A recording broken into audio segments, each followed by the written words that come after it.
Hello, and welcome to Foundry. This is a factory-based building game in a voxel world, so there's not much more you can ask for.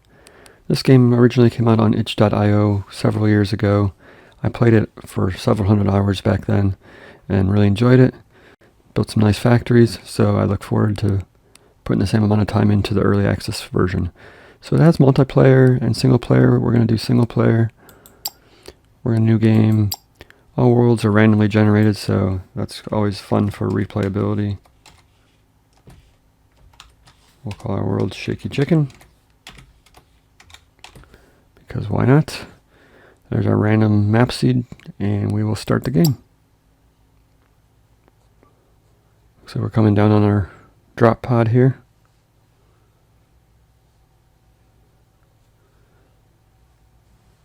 And we will soon meet Carl. Welcome, operator. I'm Carl, your Facility Management Artificial Intelligence. This resource-rich moon has been selected for the Foundry initiative with the goal of converting it into a manufacturing hub. Construction work has already started, and many teams, just like us, have been deployed with their initial assignments. Our task is to establish mining and smelting operations to ensure a steady supply of essential metals. My goal is to assist you in setting up this factory. Let's run a few basic checks before we get started. Open your map to check your surroundings. Fantastic. There are several ore patches in the vicinity. Equip your ore scanner from the inventory and use it to locate the ore patches. You can hit C to access your inventory. There's the ore scanner there. I didn't see any. I believe this is Technum.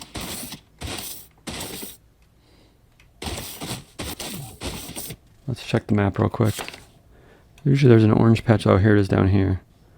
This is, we'll call it Xeno, because I can't pronounce it. So first thing is it wants us to scan, so let's hit number 2 on the hotbar. Go ahead and scan, shows there's some ore here. To get started, approach both of the ore patches and mine some ore. And there's some ore over there.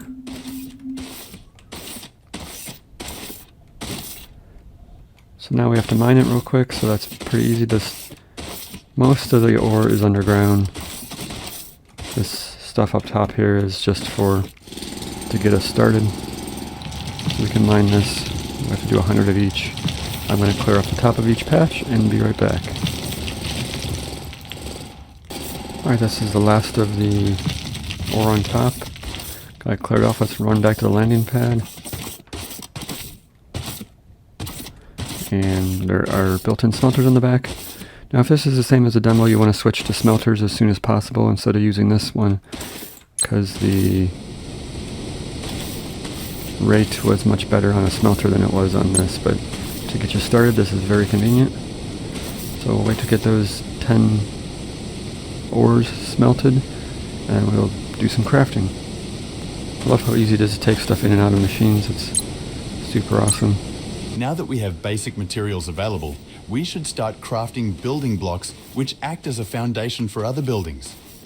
To do so, you need to open the crafting menu and click the desired items. Then, place them in the shape of a platform next to one of the ore patches. So C opens the crafting menu. Also opens your inventory, which is super nice.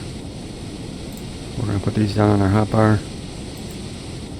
And I always lose, once I drill the top of the ore, I always lose it, so we'll scan for it again. There it is there. I always start with the xenoferrite because it's used in more stuff. So once it's put down a building foundation of 30, that is, let's see, it used to tell you how wide it is, 5 by 2. 6 by 5 looks good. Let's get rid of this. This will provide biomass for us. This will be used in the power generation pretty soon.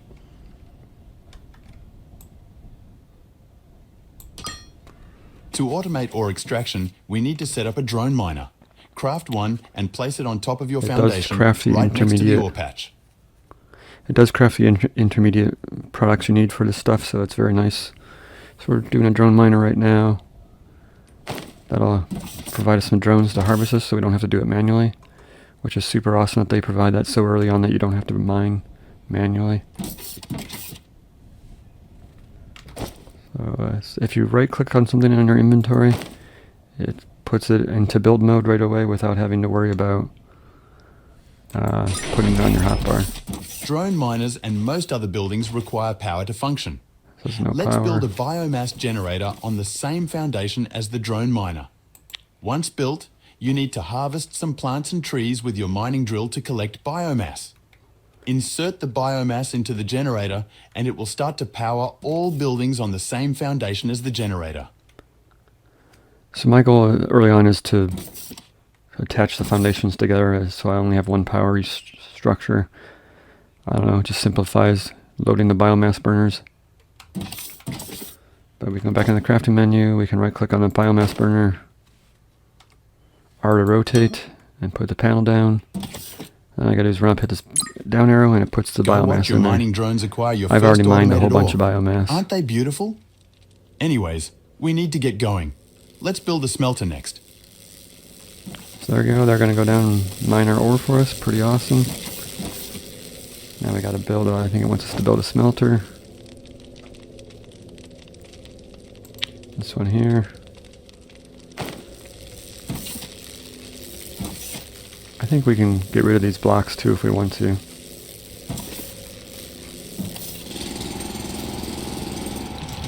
So, super awesome that we're able to modify the terrain like that already. Smelter should be done. Let's put this down.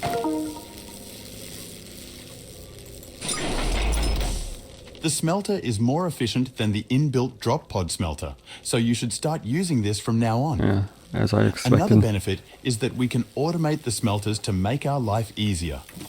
For this, you need to connect the drone miner to a smelter by using loaders and conveyor belts.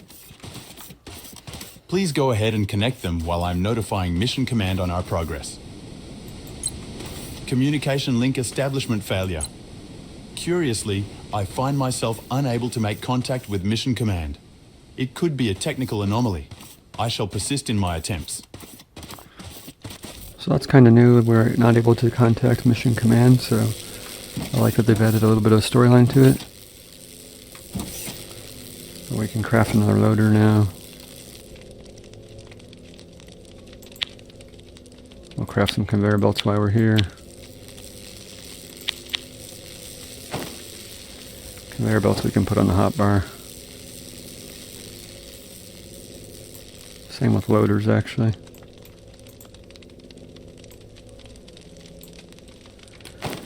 Alright, so loaders work, they both load and unload stuff. They automatically connect, but if you need to reverse them, there's this toggle button up top here. Right now this is set to output. If you hit it, it'll take it to input. But we want to output from here, input into there. And we just need some belts. And there we go, we have ore smelting automated.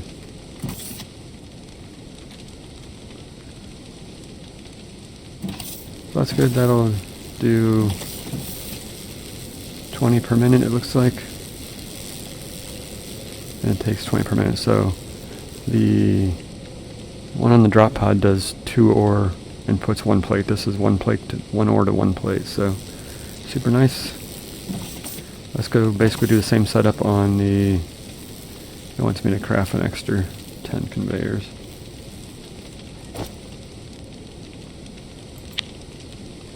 Let's see, this does 2 conveyors at a time. So to complete that mission, I will run over and do a similar setup on the Technum You have the so that machines we can necessary to connect the drone have miner to automated the smelter. ore. Now, attach a loader to each machine and connect them with conveyor belts. After you are done, you should build more smelters and have them produce enough metal plates and rods to fulfill our mission. Speaking of which, the mission control link remains non-responsive. Our objective is near completion and immediate guidance from Mission Command is required. Ruh-roh. What will we do? Alright, to delete items, you just hit the F button. I think if you hit Shift plus F, you can bulk demolish, which means you can select multiple items. just by clicking and dragging. I'm going to click and hold on this, delete the biomass burner. I have hit F again to get out of delete mode.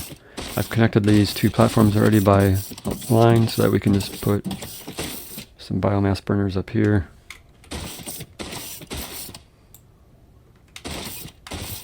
I'll have to do some drilling. Actually, I'm out of building blocks already.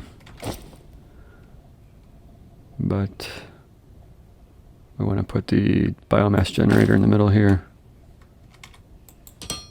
And now I can just come to one place to power all this stuff. So now I have miners on both sets going. And you can click on the grid stats here. It shows you have one biomass burner on this set of foundations. I'm not sure how much this can provide power, so this can provide up to 600 kilowatts. Right now we're only pulling 214, so one will do it, but we're going to throw a second one down just for safety.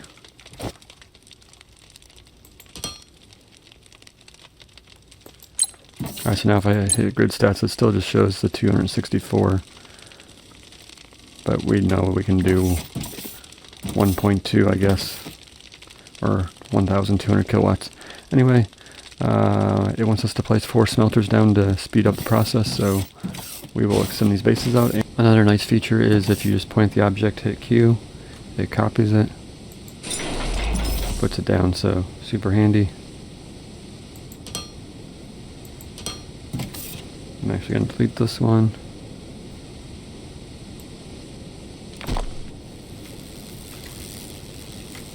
Now we just got to extend the conveyor belt out.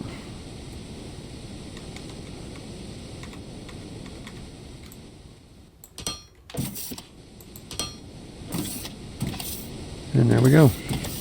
I'll do the same thing over at the Technum rods.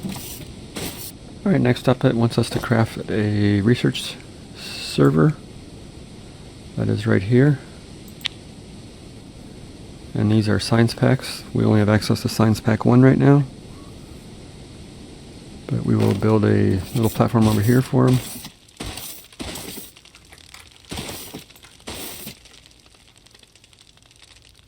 I don't know how big they are. I think they said 3 by 3.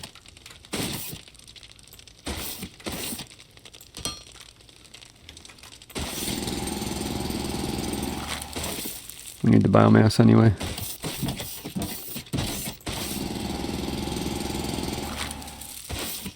I love when we can get rid of manually harvesting trees and get rid of away from biomass on power. But it's a necessary part of the game. Alright, so let's put down the server. Whoa, it's pretty big.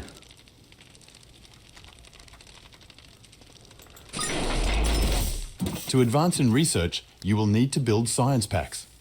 Craft a few by hand and insert them into the research server to research the emergency beacon blueprint. So the first thing it wants us to research is the emergency beacon. We have to craft 3 science packs. It takes 30 seconds per craft doing them manually, so we're going to want to get these automated probably first thing. Alright, let's throw those in the thing. So I guess just we can just hit this down button. And then open the research interface. And the first thing and only thing we're able to research right now. Alright, see over here everything is red, which means we cannot do it. The only things we can do are in green. And this is kind of another version of it. You can pan around and see it. It's my first look at it. It is pretty extensive compared to what was in the demo. So that's pretty awesome.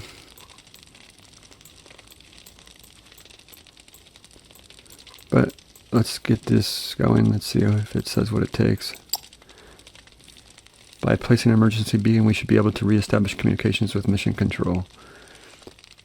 Looks like 15 seconds to process one research item. So let's hit start research. So it's going to take about 45 seconds, it looks like. Pretty reasonable, and it will speed up. The more research servers you put down, the faster research will go. But you will have to make sure that science packs are being produced at the correct amount to be able to maintain more than one server. Got it! We now have the emergency beacon blueprint. Craft it and place it, but not too close to your existing machines. Those rescue parties tend to land right on top of the beacons. So this is something new. I don't know what this does, but let's craft one and find out. That's the rods. These are the scanners. So here's an emergency beacon here, so let's go ahead and craft one. Alright, it said not to put it too close to existing structures, so I guess we'll run over here. Put it down over here. I don't know if it needs power or not.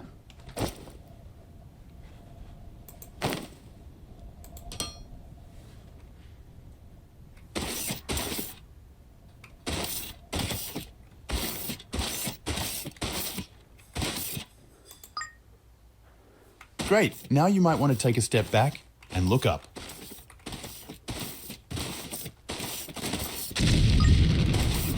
Whoa. A real groundbreaker. This Corporate Command Companion Bureaucrat bot, C3BB for short, will help us establish a connection with Mission Command. First, let's help him out of that drop pod by deconstructing and placing it in a safe location. So we have to dismantle the drop pod and place him. So I'm guessing that dismantle it would be F.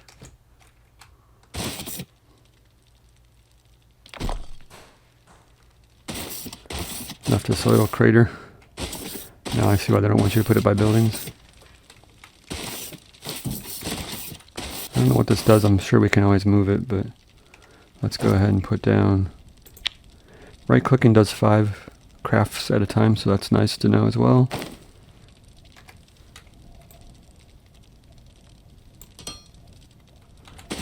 I don't know how big this guy is. 3 by 3.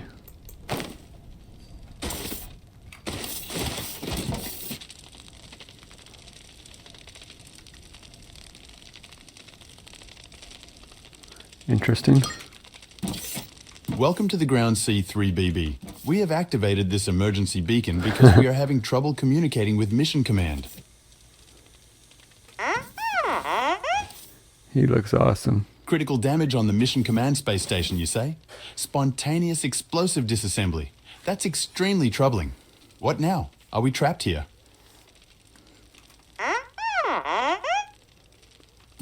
That aligns with our disaster contingency protocol. C3BB, initiate a thorough analysis of the incident.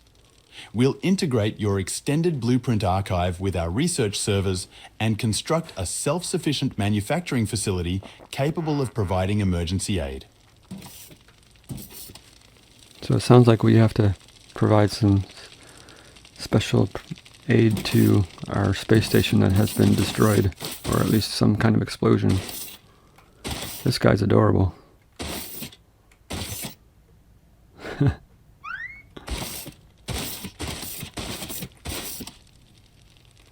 interact with him and see what he does.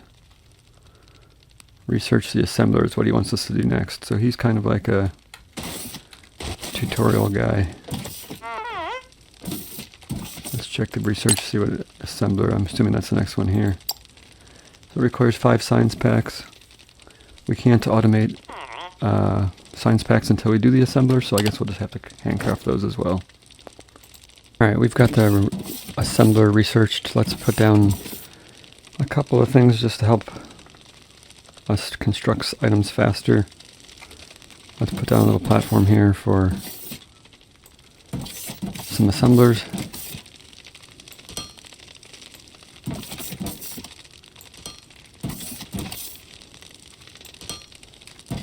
And let's see, I have some assemblers already crafted. Throw them down in the hotbar for now. These aren't going to be, these are just going to be the dumping materials manually to get us up and running.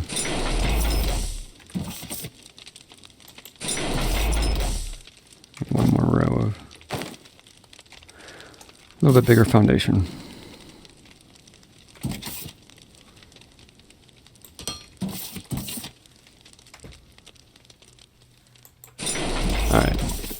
No power. We must be out of biomass.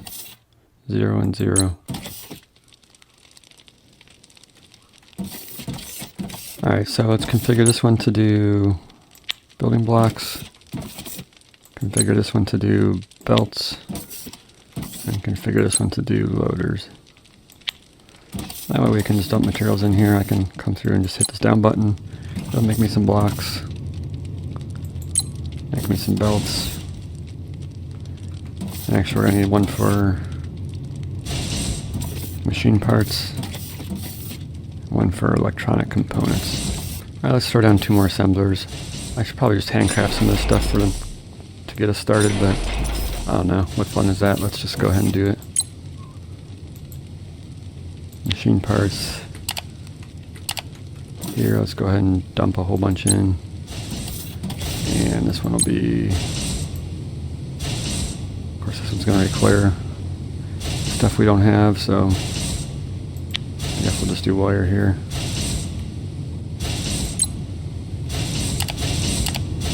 Well, at least help us speed it along. We might as well do one more.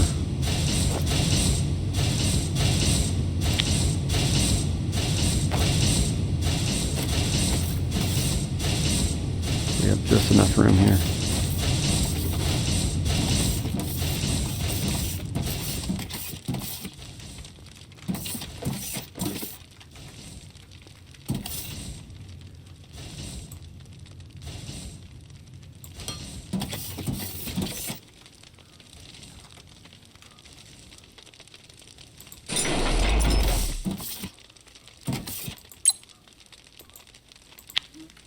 Alright. So I'm going to load up on parts for a little bit so we can have some supplies to work with. Alright, so the first thing we want to do is start a material bus. Send some plates down this way. We're making Technum rods over here, so let's send the Technum rods down this way. Meet them in the middle, and then we'll send the lines down this way. And that'll give us some material bus, small material bus to start working with. So let's go ahead and throw down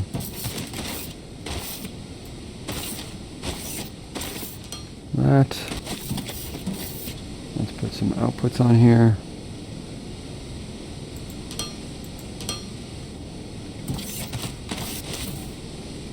Now you can see these guys defaulted to intake. I'm going to actually leave them on intake for now because I don't want them spitting out materials quite yet.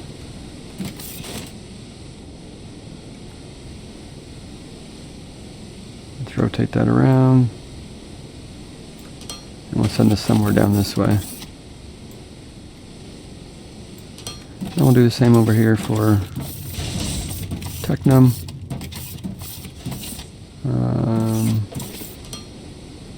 That was not intentional. So let me clean up that misclick there. That was a Parkinson's misclick, but it happens. Anyway, so I'm going to switch this and put the intake on the back here. Drag the belt down the front and we'll meet in the middle. Okay, sorry about that. Gaming with Parkinson's is sometimes a challenge. I don't always have control over my hand, so I'll edit it out most of the times, but sometimes it just happens. Anyway, let's move this back. We can drill this out, and I don't think conveyor belts need to be on... I know loaders have to be on powered foundation, but I don't think conveyor belts need to be. We're going to find out here in a minute. So if I want to do it this way, the problem is I'll have to put foundation down here because the loaders will be here.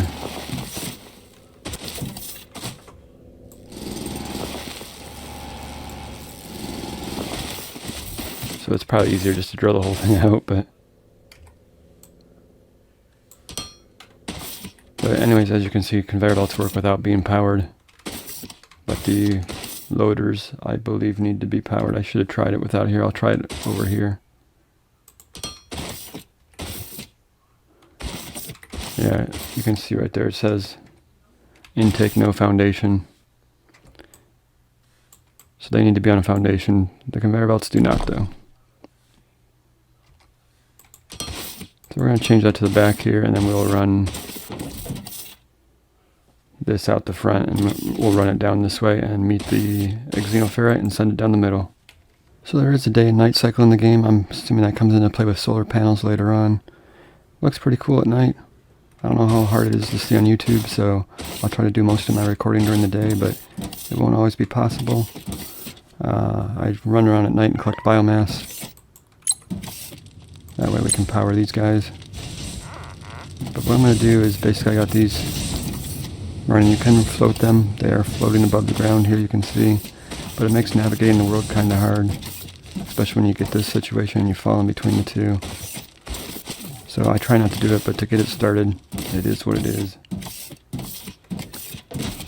But so this will get it going. I'm going to, in between episodes, I'm going to run these belts down and just basically put some foundations down so we have some area to work with so we can start our main factory. So that's going to be the introduction to Foundry today. I plan on putting a lot of time into this game, so there should be lots more episodes. So thanks for watching. We'll see you next time.